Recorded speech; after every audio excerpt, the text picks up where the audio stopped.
Now, this is a music show, but occasionally I branch out into other forms of creative self-expression, and today is one of those days because the first guest for today is a poet. He is a local poet from the city of Vancouver named Mariner James, and he's joining us in the studio for the first half hour of the show, and after that we have a second interview with a gentleman named Matt Smith from New Zealand, and he is a musician, so I guess back to our bread and butter of the show. But let's welcome Mariner first up. Mariner James. How do you do? Very good.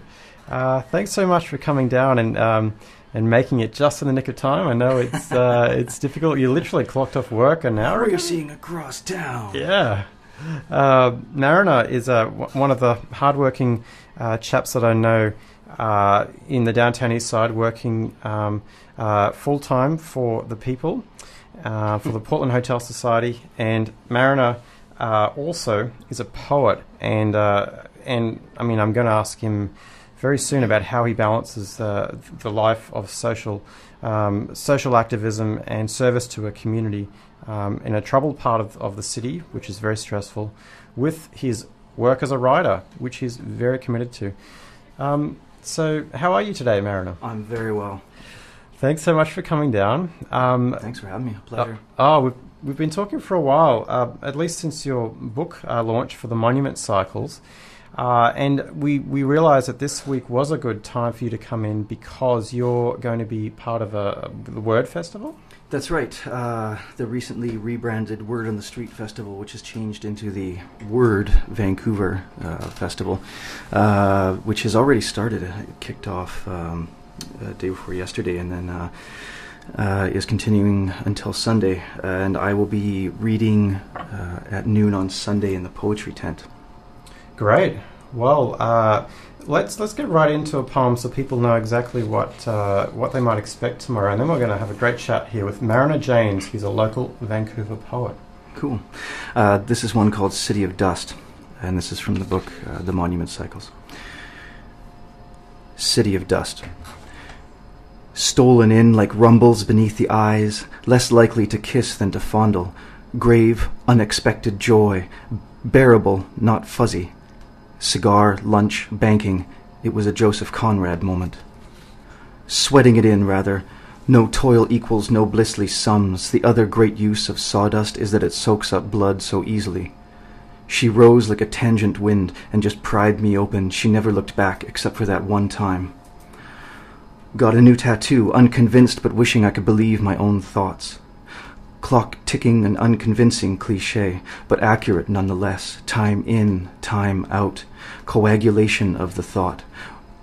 Repetition, the best sense of it, and the worst. Counting windows or beans, acrylic, dipping toilets into paint mixture.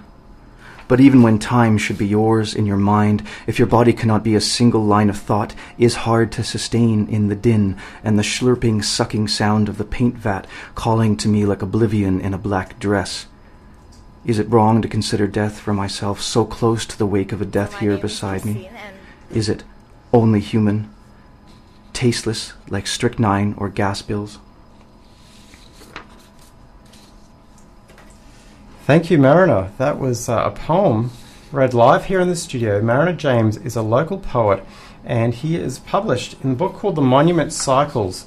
Now, I went to the reading that you gave for the publishing of this book, and it was, I mean, very fitting that you held it right down there on Hastings Street at the, what was that? Interurban. The Interurban Gallery.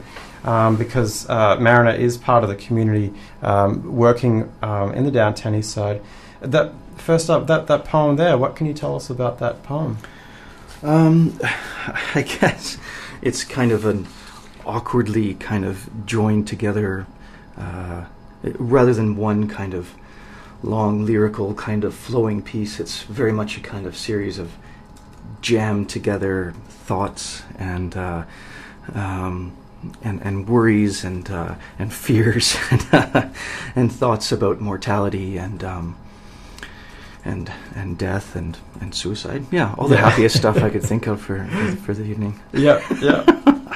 And of course, I mean, contextually, you do the work that, I mean, we both do. That's how we know each other down. And we were just talking. I actually said to Mariner, it's going to be a little chaotic when we transition into the radio because the news team, and there's 7 of them in there, and so pardon me. And Mariner just said, well, chaos is kind of something I'm familiar with, and it's true with the work that we do.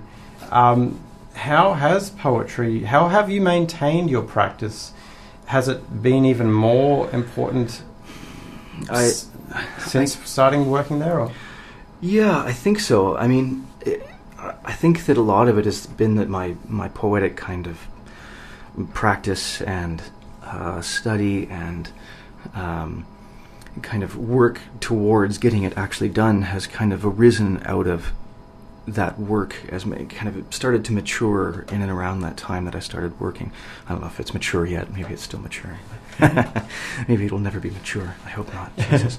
But it's very much a symbiotic relationship, I guess, where I take things from what we do and working and kind of working in the downtown east side, and it gives back to me and it keeps me sane most on my good days.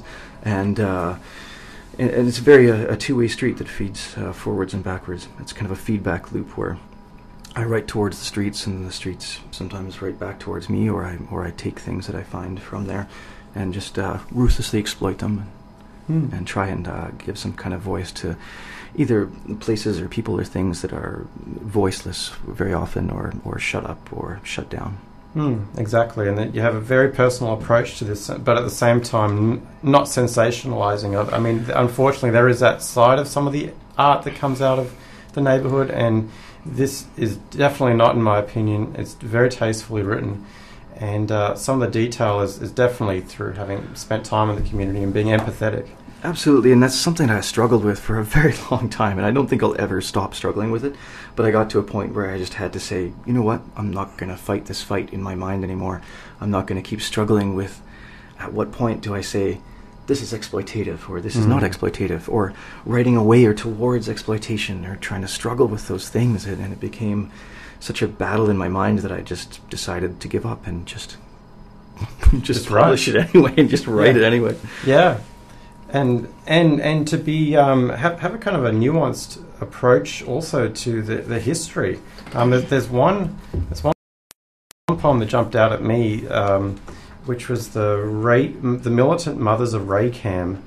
So Raycam that's one of the services downtown. It's a community center, yeah, right just on Hastings, right by Campbell. Yeah. So, I mean, this is clear. There's the historical references in here. I see the 1971 referred to. And there's lots, yeah. This one is very much a kind of historically based and kind of researched poem, very much. It's the community center has an interesting history in that its kind of origin is tied up in the community. So rather than the city kind of imposing its will on the neighborhood and saying this is where there's going to be a community center, this one sprung up as organically as is humanly possible. In that originally there was a school right across the tracks, and the railroad tracks run right beside the buildings and where the mothers and the families lived, and the children were crossing to the elementary school by running across the train tracks and either getting hit by trains or almost getting hit by trains on a daily basis. And the mothers particularly, the whole families were involved, but the mothers particularly became very, very active on this and became very militarized and took action. And that's where the poem comes from.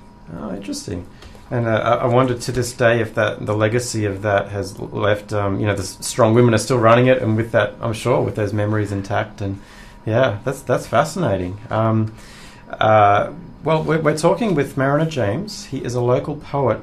Now, he was born in Victoria, but has made his way here to Vancouver. When did you come over here? Oh, I was 3 or 4 years old. Oh, okay, yeah, so you're definitely Vancouver. All right, okay. I think I can earn the Vancouverite title at this point. One of the very few I actually know personally who have really been born in, well, more or less born and bred here, because it's somewhat of a transient city. And actually, the transience of the city, another poem that really jumped out at me today on the bus ride here was The Ambassador. I just think this is an extraordinary collection of images and thoughts about, I guess, the oppressive nature of the current social setup that is here, and it's well documented, I guess, with gentrification and a declining middle class. And to be honest, it was powerful for me. I've actually myself faced a renoviction. I'm living through it as we speak, and it came to a head this morning.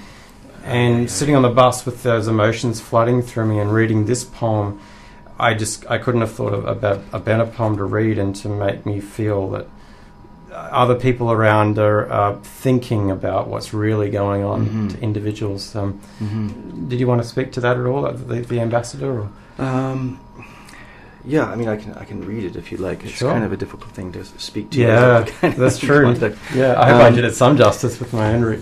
Yeah, no, absolutely. Yeah. And this one was actually written very much around the time of the Olympics, when a lot of this was coming to a kind of boiling point, where the city was being affected in ways that were displacing people, and that were people's fears were both being realized and kind of lived out, and the police presence was overwhelming, and the security presence was overwhelming, and the city was swirling in money and kind of excitement on one side, and then in other neighborhoods it was kind of in this vortex of gentrification being sped up to a whirlwind pace, and that is very much kind of a part of this culture that you're talking about, with gentrification and the process of renovictions that have been plaguing the downtown east side for some years now.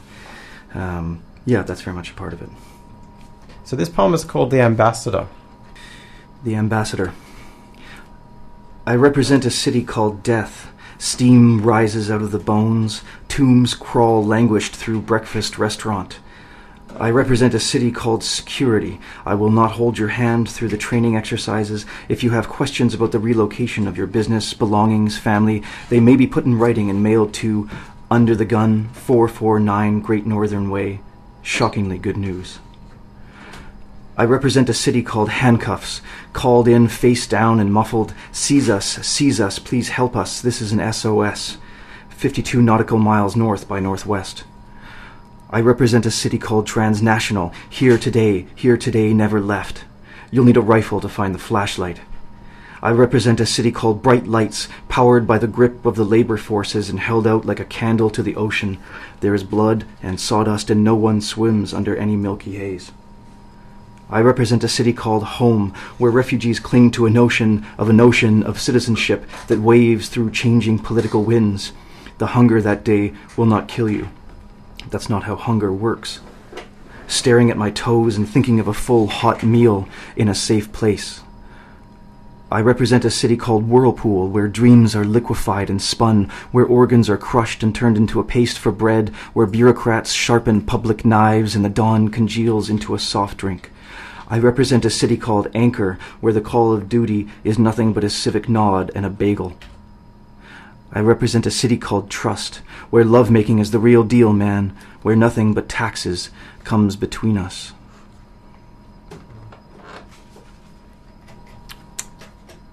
Thank you, Mariner. That's the poem that really jumped out at me as I caught the number 99 bus down here in the afternoon, The Ambassador, by Mariner James. It's from the Monument Cycles. Thanks for that copy of the book, Mariner.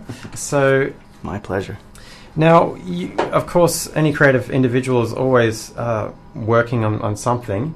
And where are you at now? Like with the reading on the weekend, will you be reading new things that are not represented here? Or? Yeah, a couple new things. I'm working on putting together a new chapbook of poems right now that is kind of looking at it's kind of an exercise in a form, in ways to see if I can kind of constrict myself to a form that carries through. Yeah, I hope to have that finished over the next couple months and maybe published sometime after that. Okay. Yeah, form's an interesting one. I mean, I'll knowingly say here I'm not schooled in poetry, and I mean I did a little course once, which was this is structure and this is how a poem is. But looking through yours, there's really interesting forms, and it is. I mean, your education at SFU. How much of it was about this, like the actual, new ways of putting the words on the page? And a fair amount, to be sure, but I think rather my favorite courses were ones that delved into history and anthropology and culture and so on. So I think a fair amount of the schooling was towards that, but a lot of my love of kind of poetry is really just from reading other poets and looking at them and the forms they choose and how they choose to push the stuff out onto the page. And can you speak of any that come to mind of your favourites, both past and present? In terms of poets? Yeah. Locally speaking, I've got a bunch of great writers. Well, he's not local anymore. I guess Gary Thomas Morris has moved up north, but he's a great favourite. Jordan Abel, who's just put out a new book called The Place of Scraps, which is a fascinating look at an anthropologist that was kind of looking at the savage natives and kind of exported a lot of artifacts out of the province into other countries, and is looking at this idea of kind of the discombobulated world of language, and his stuff is great. In the past, locally speaking, someone like Earl Burney I love. Sharon Thiessen I've been reading for a long time. I actually grew up next to a favorite poet of mine named Lionel Kearns, who was really the person that kind of started to read his work and became kind of interested in, but when I was 14, 15 years old, and started thinking about what he was writing about and his writing in general. So yeah, those are a few. Okay. And Buzz Osborne too. When I think of the Downtown East Side, he's like the obvious one that sticks out. And absolutely, the book is dedicated to him, and his work has affected me tremendously. Yeah, he actually spoke at the Insight anniversary, the 10th anniversary, just last week, and that was very moving. And I definitely put you in a class with him for someone, someone speaking to the truth of what they observe. That's humbling. In the community, yeah. Because there's always another generation, isn't there? I mean, that's the thing. Indeed, yeah. I hope so. Yeah. Yeah. One's never sure on the Downtown East Side if there's going to be that's generation true. or not. That's true. Yourself, you're a father too. So, who knows when there might be a little evidence of a literary spark coming up. Has that happened yet, or too young? Not really. I'm not sure. As soon as he has words, I think that's when he's someone's able to be kind of poetic and do that. And I think my son is definitely poetic in a lot of ways. I know every parent kind of says that. But yeah. We were driving down the street a couple of weeks ago, and he said, "Oh, what is that smell?" And I was like, "Oh yeah, that stinks." And he said, "Smells like acid and milk." And he's 5. Yeah. And I just looked at him. I was like, "That is a beautiful way of putting a horrible thing." That's the word association happening. There it is. And of course, and your wife as well, who also works down on the Downtown East Side, and support. Have you?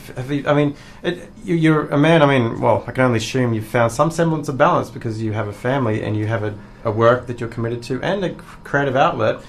I mean, I know balance is pretty much impossible for most of us, but it looks like you're striving. It doesn't feel balanced in my head, but it is really. I'm lucky enough to have a very supportive and talented and sweet and smart partner and great children, and the work is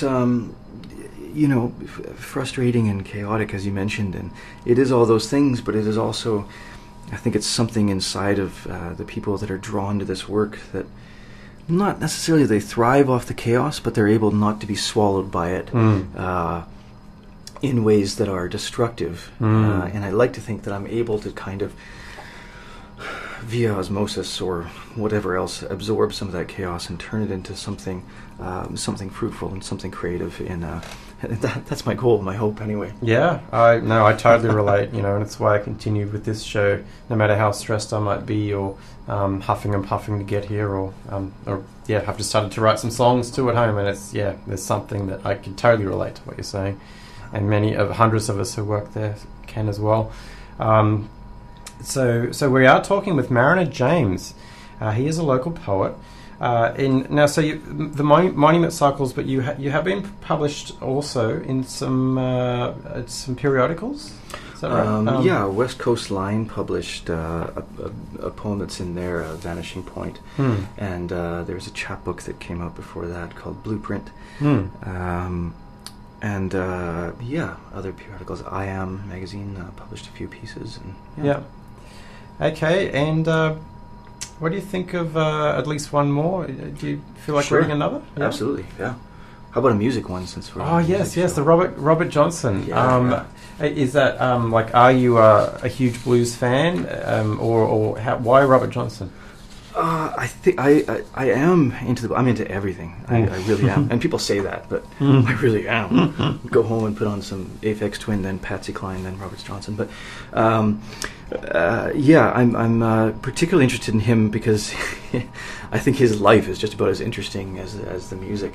And anybody who knows anything about his life will know exactly what I'm talking about. But this one is kind of takes some of his actual lines and some of his lyrics from his songs and tries to weave them into the poem because they were poetic in their own right, as I hope to illustrate. So this is Robert Johnson Sings the Blues at the Shangri-La, July 1937. Like consumption, killing me by degrees, I can study rain. The list, come on in my kitchen, walking blues, rambling on my mind, me and the devil blues. If I had possession over Judgment Day, love in vain, I believe I'll dust my broom from 4 till late. Crossroads blues, hellhound on my tail. She got a mortgage now on my body and a lien on my soul. Steps out on stage, that crazy evil eye roaming the juke joint, the other dead on me, sits down on the wooden chair, the smoke of the guitar strings and the steel curling from a cigarette, starting off slow. You better come on in my kitchen, baby, gonna be raining outdoors. Foot tapping, Isu jumping behind the curtain, the whole joint in a silent cacophony. Can't find my girl on Philippines Island, must be in Ethiopia somewhere. His fingers spidering the chords, blues falling down like hail. Right into the souls of the crowd, right into the eyes of the kind-hearted woman at a table by herself, pack of cards and a candle, little glass of whiskey, painted toes, red and black, red and black. I'm gonna get deep down in this connection, well, deep tangling with your wires. No fooling, here is the crossroad, here is connection, here is where the paths come together and go apart. Can't get yourself unwound, can't find no solitude. I went to the crossroad, baby, I looked east and west. Partnered now for life, me and Isu in this bottle, dancing till my dusk comes ringing over the hills, red and black, red and black. Well, thank you, Mariner. Wow, I didn't expect the singing there too. That's great. It's so cool.